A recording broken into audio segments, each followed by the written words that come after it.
Any hour now, the cargo ship that crashed into the Francis Scott Key Bridge in Baltimore will arrive in Hampton Roads for repairs. In March, 6 people died when the Dali hit the bridge after losing power. The ship left Baltimore this morning and is expected to reach the port of Virginia soon. Brenna McIntosh joins us in the studio after speaking with the Coast Guard. So, Brenna, what is the latest on Dali's journey? Well, here's a look at Vessel Finder. The tracker shows the Dali is currently passing by Gloucester Point. The Coast Guard expects the ship to reach the port of Virginia at around 8 tomorrow morning.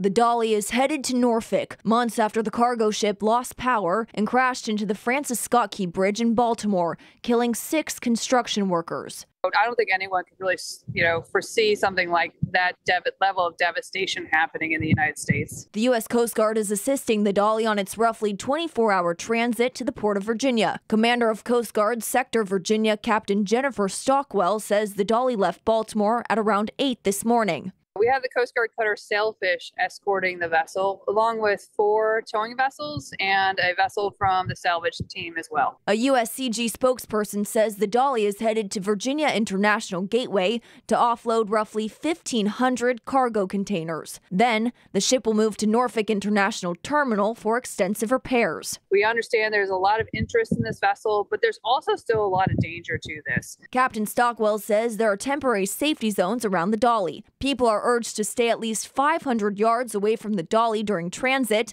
and 100 yards away while at the pier. There are still elements of the bridge and the roadway from the bridge that are on the vessel, and as they're being removed, we don't want anyone else to be hurt, as it's either inadvertently falling or there's heavy construction activity occurring. And we reached out to the Virginia Port Authority. In a statement to 13 News Now, CEO and Executive Director Stephen Edwards said in part, "We were able to help out a neighbor in a time of need and did so without a second thought or an impact on our service levels." Again, the Dali is expected to pull into port by 8 tomorrow morning. Brenna McIntosh, 13 News Now. The National Transportation Safety Board is still investigating the cause of that crash. Investigators gave an update today saying they've completed interviewing the crew of the cargo ship. You can find the full report on our website, 13newsnow.com. Just look under links in the news.